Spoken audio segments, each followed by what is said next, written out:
मेरा नाम सुमन है। घर के हालात से तंग आकर मुझे नौकरी की जरूरत पड़ आई थी।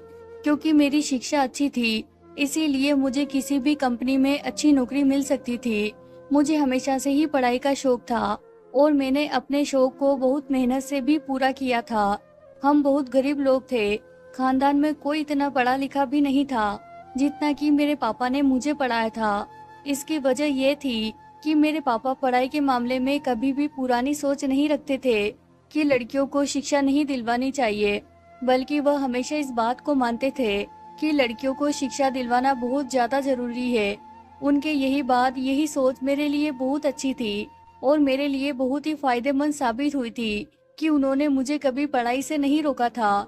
जबकि हमारे रिश्तेदारों का तो कहना था कि लड़की को पढ़ा लिखा कर क्या करना है, फिजूल में अपना पैसा बर्बाद कर रहे हो, एक ना एक दिन तो बेटी को विदा होकर पराए घर चले जाना है। ऐसे में उस पर इतना पैसा खर्च करने की क्या जरूरत है। मेरी बुआ तो पापा को हमेशा से यही सलाह देती थी कि जल्द से जल्द बेटी की शादी कर दे, लेकिन मुझे अपनी शादी करने का कोई शौक नहीं था। मैं अभी शादी नहीं करना चाहती थी। इससे पहले मुझे अपने पैरों पर खड़ा होना था। इसके बाद ही मैं शादी के बारे में कुछ सोच सकती थी। हम दो बहन भाई थे। मुझसे छोटा मेरा एक भाई था। मेरा भाई मुझसे काफी साल छोटा था। वह स्कूल जाया करता था। ऐसे में मेरे पापा घर में अकेले कमाने वाले थे, जबकि मैं उनका सहारा बनना चाहती थी। भाई छोटा था, इसीलिए वह पापा के काम में हाथ नहीं बटा सकता था। इसीलिए मैंने यही इरादा किया था कि जब तक मेरा भाई बड़ा नहीं होगा, मैं अपने पापा का हाथ बटाऊंगी, उनका सहारा बनूंगी और इस घर को चलाने में उनकी मदद करूंगी। क्योंकि मेरे पापा ने हमेशा से ही बहुत मेहनत की थी। उनकी मेहनत किसी से छिपी नहीं थी। वह ना दिन देखते थे ना रात देखते थे और हमारे लिए बहुत मेहनत करते थे। उन्होंने बहुत मेहनत से जायज तरीके से पैसा कमाया था और हम दोनों बहन भाइयों को पाला था। मेरी इच्छा पूरी करने के लिए मेरी इतनी ज्यादा फीस भरते थे, इतनी उनकी हैसियत भी नहीं थी।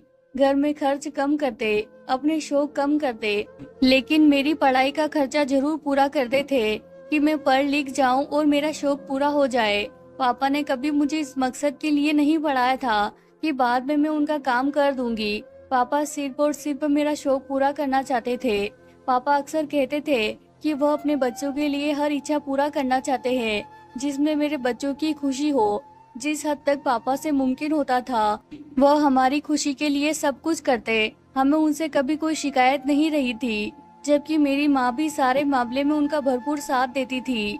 मेरी माँ जहाँ तक बहुत अच्छी माँ साबित हुई थी, वहीं एक बहुत ही अच्छी पत्नी भी साबित हुई थी।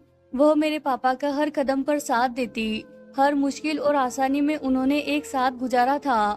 यही वजह थी कि उन दोनों में बहुत मोहब्बत थी। जब मेरी माँ मुझे इस बात का जिक्र करती, मैं सोचती काश मेरा हमसफर भी ऐसा ही हो जैसे मेरे पापा है। हम अपनी छोटी सी जिंदगी में बहुत खुश रहा करते थे, लेकिन फिर जिंदगी में ऐसा तूफान आया जिसने सारी जिंदगी सारी चीज उलट पुलट कर रख दी। मेरी पढ़ाई जो कि पूरी हो चुकी थी, ऐसे में मेरे पापा ने मेरी शादी करने का फैसला कर लिया और मैंने भी उनकी बात पर ज्यादा इतराज नहीं किया था। पापा का कहना था कि मैं चाहता हूँ कि मेरी बेटी जल्द से जल्द अपने घर की हो जाए। अपने पापा की खुशी के लिए मैंने हाँ कर दी थी। हालांकि मेरा शादी करने का इरादा नहीं था, लेकिन पापा की खुशी के लिए मैंने हाँ कर दी। मैं तो चाहती थी कि मैं पापा का सहारा बनूं, लेकिन पापा का कहना था कि अगर तुम शादी करके अपने घर की हो जाओगी तो मैं निश्चित हो जाऊंगा, मुझे कोई चिंता नहीं रहेगी। पापा ने समझाया कि अगर तुम मेरी मदद करना चाहती हो तो इस तरीके से करो कि शादी के लिए राजी हो जाओ और मुझे मेरे फर्ज को पूरा कर लेने दो। मजबूरी में मैं शादी के लिए हाँ कर दी। मेरी हाँ सुनकर पापा बहुत खुश हुए थे। मैं अपने पापा को दुखी नहीं देख सकती थी। पापा ने मेरा बहुत ख्याल रखा था। ऐसे में ऐसा मुमकिन नहीं था कि मैं इनकार कर पाती। पापा के दोस्त ने अपने बेटे के लिए मेरा हाथ मांगा। पापा खुशी खुशी रिश्ते के लिए राजी थे। मुझे पापा के इस दोस्त से कोई खास उम्मीद नहीं थी, लेकिन मैं यह सोचकर खामोश रही कि पापा मेरे साथ में जो कुछ भी करेंगे अच्छा ही करेंगे। शादी की सारी तैयारियां हो चुकी थी। मेरे पापा ने मेरे लिए हर वह चीज खरीदी जो कोई भी बाप अपनी बेटी को देने के बारे में सोचता है। मेरे पापा ने पूरी कोशिश की थी कि किसी चीज की कोई कमी ना रहे। शादी की तारीख तय हो चुकी थी, लेकिन बदकिस्मती से शादी के हफ्ते पहले ही मेरे पापा का एक्सीडेंट हो गया था, जिसमें वह काफी बुरी तरह जख्मी हुए थे। वह अस्पताल में थे, जिसकी वजह से शादी रोकनी पड़ी थी। उनके इलाज के लिए अच्छी खासी रकम की जरूरत थी। उनकी दोनों टांगें बुरी तरह से जख्मी हो गई थी और उनके इलाज के लिए बहुत पैसे चाहिए थे, जबकि हमारे पास इतने पैसे मौजूद नहीं थे। ऐसे में मैंने अपनी कीमती चीजें बेच दी, जो पापा ने बड़े प्यार से मेरे लिए बनवाई थी। मेरे लिए तो सबसे ज्यादा जरूरी मेरे पापा की जिंदगी थी और उनके लिए मैं कोई भी कीमत चुकाने के लिए तैयार थी। इसीलिए मैंने अपने दहेज की सारी कीमती चीजें बेच दी। पापा के दोस्त को जब इस बात का पता चला कि मैं अपनी सारी ज्वेलरी और कीमती सामान बेचकर पापा के इलाज पर पैसा लगा दिया है, तो फिर उन्होंने शादी से साफ इनकार कर दिया। मैं नहीं जानती थी कि इनकार की क्या वजह थी। यह तो मुझे पता था कि उनका मुझ में कोई खास दिलचस्पी नहीं थी। उन्होंने तो बस पैसों और दहेज में दिलचस्पी थी, जो पापा मुझे शादी के समय देने वाले थे। पर जब उनको मालूम हुआ कि सारी चीज मैंने पापा के इलाज के लिए बेच दी है, तो अब शादी का कोई मकसद ही नहीं रह गया था। शुरू शुरू में तो पापा के दोस्त इस शादी को टालते रहे, लेकिन फिर धीरे धीरे समय गुजरने के साथ साथ उन्होंने अपनी असलियत दिखा दी। अपने बेटे की शादी किसी और अमीर घराने में तय कर दी। ऐसे में हमारे घर के हालात वक्त गुजरने के साथ साथ और खराब होने लगे थे। पापा के इलाज के लिए भी पैसे की जरूरत थी, तो फिर मुझे नौकरी करनी पड़ी थी। अब मेरे पास नौकरी करने की वजह भी थी, इसीलिए मैंने नौकरी तलाश करना शुरू कर दी। नौकरी मिलने में मुझे ज्यादा समय नहीं लगा था। एक अच्छी कंपनी में मुझे नौकरी मिल गई थी। अच्छी तनख्वाह मिलती थी, जिससे हमारे घर के खर्चे पूरे हो जाते थे। पापा का इलाज भी चल रहा था। मैं 2 साल से नौकरी कर रही थी। कभी मेरे काम में कोई गलती नहीं हुई थी। मेरे बॉस मेरे काम से बहुत खुश थे। और फिर एक दिन उन्होंने ऐसी बात की जिसने मुझे पूरी तरह हैरान कर दिया। मेरे बॉस ने मुझे शादी की ऑफर की, साथ ही यह भी कहा कि मैं तुम्हारे पापा की और तुम्हारे पूरे घर की जिम्मेदारी उठाने के लिए तैयार हूँ। मुझे भला और क्या चाहिए था। यह सारी बातें सुनते ही मैं तो फौरन मान गई और शादी के लिए हाँ कर दी। मैंने अपनी माँ से भी इस बारे में मशवरा किया, तो उन्होंने भी यही कहा कि शादी के लिए हाँ कर दो, क्योंकि जितनी मेरी तनख्वाह थी, इसमें हमारे घर के सारे खर्चे मुश्किल से पूरे हो रहे थे। ऐसे में दूसरी कोई और नौकरी भी नहीं कर सकती थी। एक साथ 2 नौकरियां करना कोई आसान बात नहीं थी। मेरे बॉस ने मुझे तो यह कहा था कि मेरे पापा का अच्छे हॉस्पिटल में इलाज करवाएंगे और हमारे घर का सारा खर्च उठाएंगे। ऐसे में मुझे और क्या चाहिए था। मैंने शादी के लिए हाँ कर दी और बहुत जल्द ही शादी करके मेरे बॉस मुझे अपने घर ले गए थे। मैंने यही सोचा था कि मैं उनके ऑफिस में वैसे ही काम करती रहूंगी, ताकि उनको यह ना लगे कि शायद मैं उनके पैसे की खातिर उनसे शादी की है। मैं अपनी पूरी मेहनत करूंगी और कोशिश करूंगी कि अपनी मम्मी पापा और भाई का खर्चा खुद उठा सकूं। वह मुझे अपने घर ले आए थे। उनका घर बहुत बड़ा था। मैं तो उसको देखकर हैरान हो गई थी। मैंने कभी नहीं सोचा था इतने बड़े घर में मेरी शादी हो सकती है। कुछ तो मैं अपने हालात की मजबूरी से तंग आकर शादी की थी, और कुछ मैं पापा के दोस्त को यह दिखा देना चाहती थी कि अगर उन्होंने अपने बेटे के लिए मेरा रिश्ता तोड़ दिया, तो मैं भी उनके बेटे से अच्छे इंसान से शादी की थी। शादी पर पापा ने अपने दोस्त को बुलावा भेजा था, जबकि शादी के समय महंगे महंगे तोहफे और मेरा इतना अमीर ससुराल देखकर वह लोग चौंक गए थे। उस समय उनके चेहरे पर जो मैंने जलन के रंग देखे थे, मुझे बहुत सुकून मिला था। उन्होंने मुश्किल हालात में मेरा साथ छोड़ दिया था। आज उनसे अच्छा घराने में मेरी शादी हो गई थी। पापा के दोस्त और उनकी फैमिली तो देखते रह गए थे। उनको विश्वास नहीं हो रहा था कि मेरा कभी इतने बड़े और अच्छे घर में रिश्ता हो सकता है। जिस समय उन्होंने मेरा रिश्ता ठुकराया था, तब उनको यह बात पता चली थी कि मैं नौकरी करने लगी हूँ, तो उस समय भी वह पछताने लगे थे कि अगर वह मुझे बहू बना लेते, तो आज उनके घर के हालात बदल जाते और मैं उनको कमा कर देती। ऐसे में उन्हें और क्या चाहिए था। लेकिन उन्होंने अपने पैरों पर खुद कुल्हाड़ी मारी थी। जिस जगह उन्होंने अपने बेटे का रिश्ता किया था, वह लोग थोड़े से अमीर तो थे, लेकिन इतना ही उनको गुरूर भी था। शादी के 2 महीने बाद ही उन्होंने उन लोगों को दिन में तारे दिखा दिए थे। उनको उनकी औकात याद दिला दी थी। उनकी बहू सुनने में आता था कि आए दिन अपनी सास की बेइज्जती करती थी। और फिर अपनी शादी से 2 दिन पहले मुझे यह खबर मिली कि वह अपने पति को लेकर अलग घर में रहने लगी है। जबकि पापा के दोस्त, उनकी फैमिली तो पैसे के लालच में बेटे से भी हाथ धो बैठे थे। मेरी शादी को कुछ दिन गुजर गए थे। मेरा पति मेरा बहुत ध्यान रखता था। मेरे साथ साथ मेरे घर वालों की भी काफी चिंता करता था। मैं इस बात से बहुत सुकून से थी कि हम लोगों का किसी को सहारा मिल गया था। मेरे पापा का अच्छे अस्पताल में इलाज चलने लगा था, जिससे उम्मीद की किरण नजर आ रही थी कि मेरे पापा की टांगे जल्दी ठीक हो जाएगी और जल्दी ही वह अपने पैरों पर दोबारा से खड़े हो पाएंगे। मैंने सोच लिया था कि जैसे ही मेरे पापा की टांगे ठीक हो जाएगी, मैं अपनी पति सूरज से कह दूंगी कि आपको मेरे माँ बाप के घर का खर्चा उठाने की जरूरत नहीं है। अब मेरे पापा खुद ही अपना खर्चा उठा सकते हैं। आपने हमारे लिए जो किया वही बहुत है। मेरे पापा बहुत खुददार थे। आज तक कभी उन्होंने किसी से मदद नहीं ली थी। वो बहुत ही मेहनत से अपना घर का खर्चा चलाया करते थे। उन्हें बहुत बुरा लगता था कि मेरे पति उनके घर का खर्चा उठाते हैं, लेकिन मैंने पापा से वादा किया था कि पापा, आप जैसे ही ठीक हो जाएंगे आप अपने खर्च खुद उठाना। आपको मेरे पति से खर्चा लेने की कोई जरूरत नहीं है। पापा इसी शर्त पर माने थे कि बाद में मैं तुम्हारी एक एक पाई चुका दूंगा। मैंने भी पापा को तसल्ली दे दी कि आपको जैसा ठीक लगे वैसा करना, लेकिन अभी फिलहाल आपको मदद लेनी ही पड़ेगी। मेरे पति ने आज तक मुझ पर कभी एहसान नहीं जताया था कि मैं तुम्हारे घर का खर्चा उठा रहा हूँ। मैंने अपने पति के जैसा अच्छा इंसान अपनी पूरी जिंदगी में नहीं देखा था। अपने सगे खून के रिश्ते बदल जाते हैं और मुश्किल समय में साथ छोड़ देते हैं, जबकि मेरे पति तो बहुत अच्छे थे। वह मेरे पापा की पूरी जिम्मेदारी उठाए हुए थे। ऐसे में मुझे मेरा पति फरिश्ते से कम नहीं लगता था। मैं भी अपने पति को फरिश्ता समझने लगी थी और दिल ही दिल में अपने पति का बहुत सम्मान करती थी। मुझे ऐसा लगने लगा था कि जिंदगी में सारे दुख खत्म हो गए हैं। मैं पहले की तरह बहुत ही सुकून से और खुशी खुशी जिंदगी गुजारने लगी थी। शादी के कुछ दिन बाद ही मेरी सास ने मुझे यह कहना शुरू कर दिया कि बेटी, यहाँ से भाग जाओ। उनके इस तरह कहने पर मैं काफी हैरान होती। वह ज्यादा समय अपने कमरे में ही गुजारा करती थी। बहुत कम वह अपने कमरे से बाहर निकलकर घर में दिखाई देती थी। मैं जब भी उनके सामने जाती तो वह मुझे यही बात कहती कि बेटी, यहाँ से भाग जाओ। जहाँ उनकी यह बात मुझे परेशान करती थी, वहीं पर मुझे डर भी लगा रहता था कि भला मेरी सास मुझे इस तरह की बात क्यों करती है।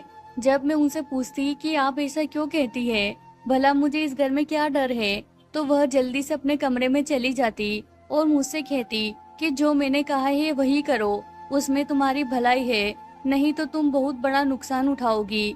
हो सकता है अपनी जान से भी हाथ धो बैठो। लेकिन ऐसा तो कुछ भी नहीं था। सूरज तो मेरा बहुत ध्यान रखते थे। उनका व्यवहार मेरे प्रति बहुत ही अच्छा था। मैं अपने कान खुले रखती थी कि कहीं मुझे कुछ ऐसा सुराग मिले जो इस बात की सच्चाई का पता लगा सकूं कि आखिर मेरी सास ऐसा क्यों कहती है। मैंने ध्यान दिया कि घर के नौकर अपने कामों में व्यस्त रहते हैं। वह कभी मुझसे बात नहीं करते थे, सब अपने काम में लगे रहते थे। मैं जब भी घर के नौकरों से बात करने की या उनसे कुछ पूछने की कोशिश करती तो वह मेरी किसी बात का जवाब नहीं देते। काम के अलावा वो मुझसे कोई बात नहीं करते।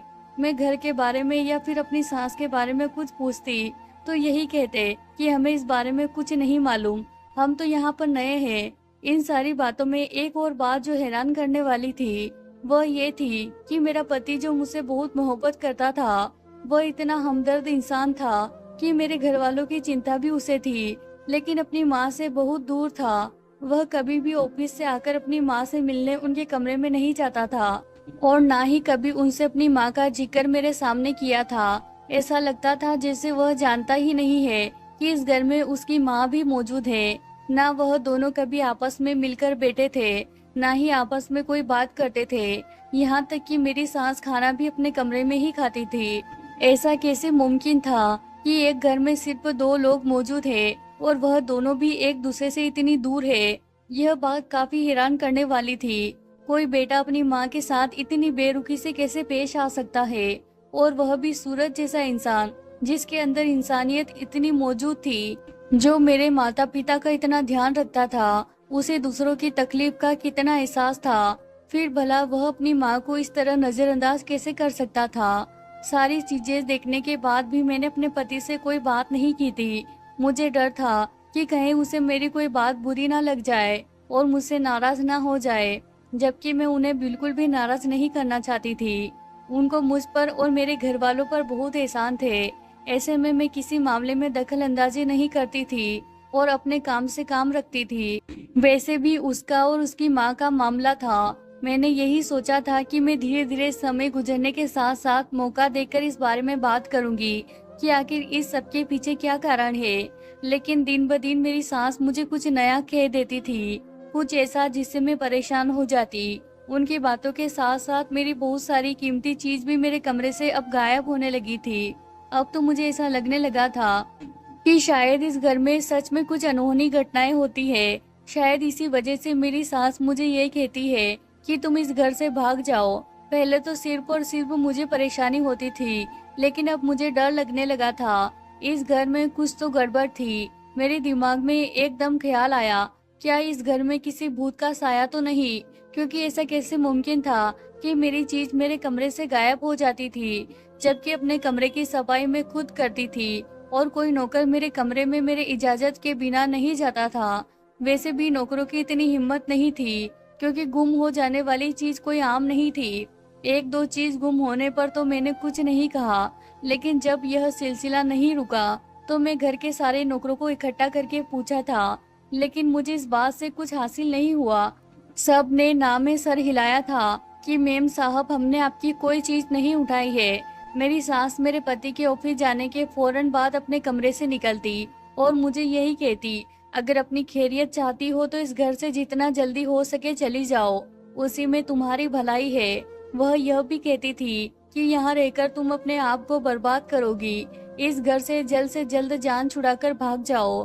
कुछ दिनों से तो मैं यह सब कुछ बर्दाश्त कर रही थी, लेकिन यह सारी चीज मुझे ज्यादा ही परेशान करने लगी थी। ऐसे में इस मुश्किल का कोई हल निकालना जरूरी हो गया था। मैं अपनी परेशानी खत्म करना चाहती थी और यह एक ही तरीके से हो सकती थी कि मैं अपने पति से बात करूं और इस बात की तह तक जाऊं, जबकि मेरी सास तो पूछने पर मुझे कुछ नहीं बताती थी।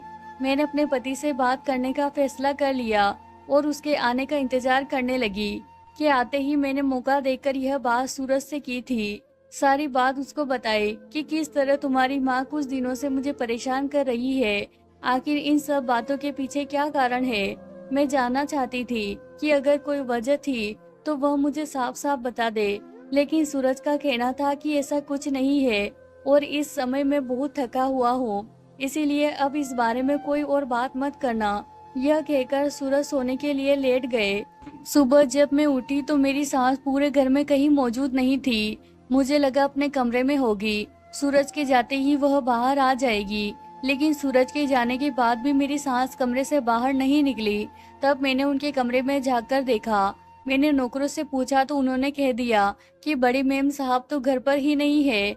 मैं बहुत हैरान थी। शाम को जब सूरज ऑफिस से घर लौटे तो मैं उनसे पूछा कि आखिर तुम्हारी मम्मी कहाँ चली गई, तो उन्होंने कहा कि वह अपने रिश्तेदारों के घर चली गई है और कुछ दिन वही रहेगी।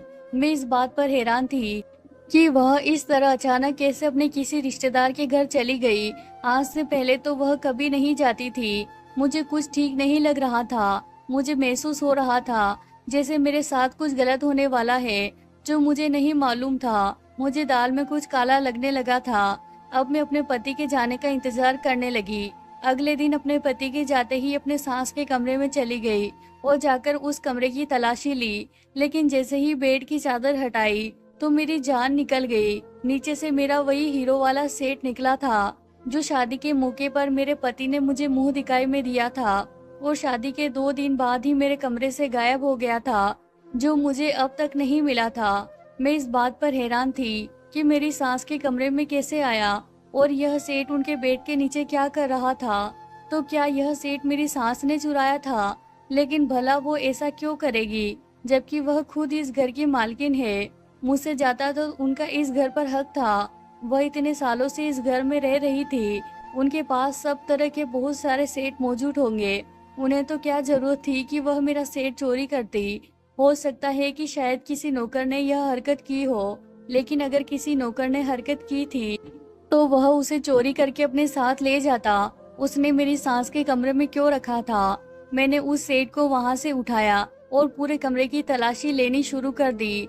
मुझे वहां से बहुत सारी चीजें मिली। सारी चीजें मेरी ही थी जो शादी के बाद से गुम होने लगी थी।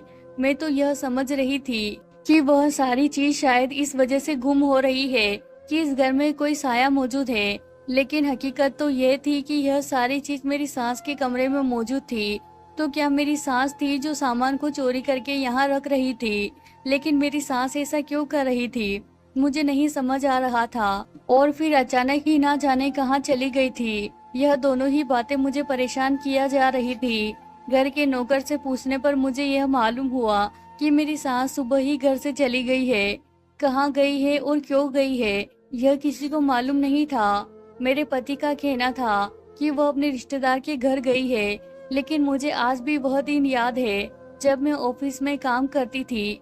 उस समय मेरी सूरज से शादी नहीं हुई थी, ना ही ऐसी कोई बात थी। उस समय उन्होंने मुझे बताया था उनके कोई भी करीब रिश्तेदार नहीं है। फिर अचानक से उनकी माँ के करीबी रिश्तेदार कहाँ से आ गए थे? क्या मेरे पति मुझसे झूठ बोल रहे थे, या मेरी सास ठीक कह रही थी कि मैं इस घर से भाग जाऊं? क्या सच में इस घर में कोई गड़बड़ थी और इसी वजह से मेरे पति ने मेरी सास को इस घर से गायब कर दिया था ताकि वह मुझे सच्चाई ना बता दे? यह सारी बातें मैं अपने कमरे में बैठी सोच रही थी। सास के कमरे से मेरा जो भी सामान मिला था वह मैं अपने साथ ले आई थी। अब मैं इन सब के बारे में अपने पति से बात करना चाहती थी। यह सारी हकीकत उन्हें बताना चाहती थी कि आखिर उनकी माँ के बीच ऐसा क्या था जो मुझे पता नहीं था। इस घर में क्या हो रहा था? पहले मेरी जब भी कोई चीज गुम हो जाती थी तो मेरे पति हमेशा यही कहते थे कि मैं तुम्हें नहीं ला दूंगा, तुम इतनी सोच विचार मत करो, जो चीज खो गई उसे खो जाने दो, कोई बात नहीं। मैं इन सब चीजों को उठाकर अपने कमरे में ले आई थी ताकि मैं अपने पति को दिखा सकूं और उनसे पूछ सकूं कि यह सामान मुझे तुम्हारी माँ के कमरे में मिला है, तो भला उन्होंने मेरा सामान क्यों चुराया था? क्या वह शादी से खुश नहीं थी या फिर कोई और कारण था? जो भी था सच सामने आने वाला था और मैं भी सच जाने बगैर इस घर में नहीं रहना चाहती थी। मेरी सारी मजबूरियां एक तरफ, लेकिन इतनी बड़ी बात एक तरफ थी। यह कोई आम बात नहीं थी कि मैं इसे मामूली समझकर नजरअंदाज कर देती। अगर कोई नौकर इस तरह की हरकत करता तो मैं समझ में आता था, लेकिन घर में मालकिन ऐसा क्यों कर रही थी? जरूर इसके पीछे कोई बड़ी वजह थी और जिसे मेरा पति अच्छी तरह जानता था, लेकिन शायद मुझे बताना नहीं चाहता था और मुझे इन सारी चीजों से दूर रखना चाहता था। जबकि हम किसी इंसान को सच्चाई से जितना दूर रखने की कोशिश करते हैं, वह इंसान उसका उतना ही पीछा करता है और फिर एक दिन सारी हकीकत जानकर ही दम लेता है। मैं कभी भी डरपोक नहीं थी। मैंने हमेशा से बहादुरी से हालात का सामना किया था, कभी भी डरकर पीछे हटने वाली नहीं थी और आज भी इससे पीछे नहीं हट सकती थी कि अगर इस राज को जानने के लिए मुझे यह घर छोड़ना पड़ता तो मैं यह भी करने के लिए तैयार थी। मैं जानती थी कि मुझे अपने पति की इस समय सबसे ज्यादा जरूरत थी, क्योंकि एक तो उसने मुझे अपने घर में पनाह दी थी, मुझे इज्जत दी थी, मान दिया था, और दूसरा उसका मुझ पर बहुत बड़ा एहसान था कि वह मेरे घर वालों का भी बहुत ध्यान रखता था। लेकिन इसके बावजूद भी इतनी बड़ी बात को छुपाकर खामोशी से मैं नहीं रह सकती थी।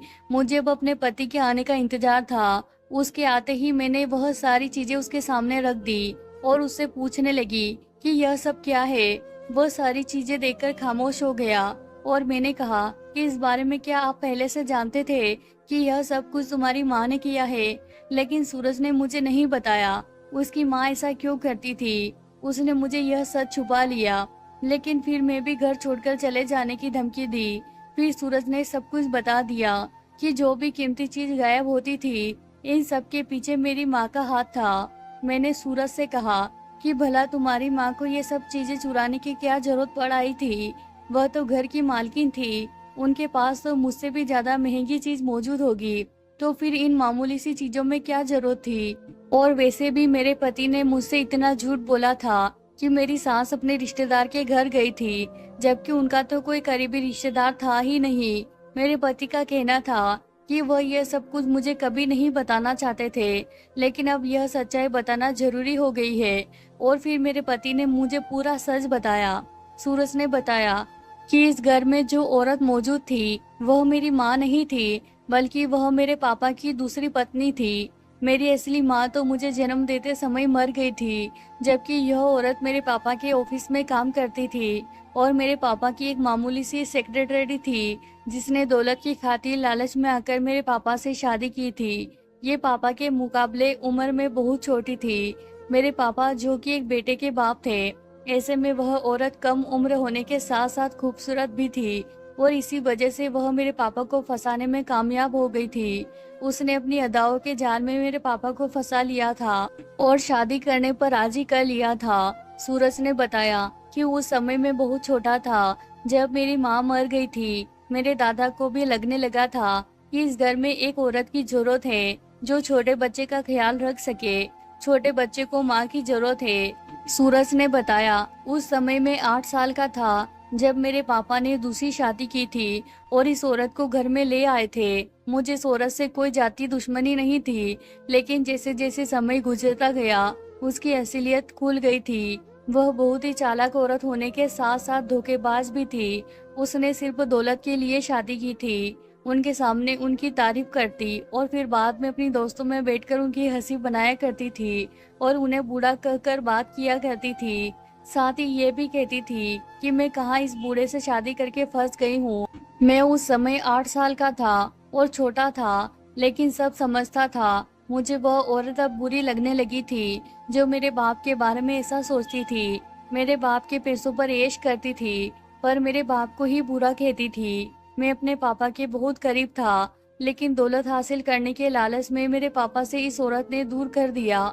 दोनों बाप बेटे को एक दूसरे से दूर कर दिया और पूरे घर पर खुद कब्जा कर लिया था। इस घर से कीमती चीज चुरा कर ले जाया करती और अपने रिश्तेदारों के घर पहुंचा देती और मेरे पापा के सामने कहती कि तुम्हारे बेटे सूरज को गलत लत लग गई है। वो घर का कीमती सामान लेकर जाकर बेच देता है और बाहर अय्याशियां करता है। जब मेरे पापा घर पर नहीं होते तो सारा सारा दिन बाहर घुमा करती, सारे काम अपनी मर्जी से करती थी। मेरे पापा ने भी उस समय उसे पूरा हक दे रखा था कि वह जो चाहे कर सकती है। इस औरत ने मेरे ऊपर बहुत जुल्म किए थे। इसने मेरे बाप को मुझसे दूर कर दिया था। समय का काम है गुजरना, लेकिन उसके साथ बहुत कुछ बदल जाता है। हमारे घर में भी बहुत कुछ बदल गया था।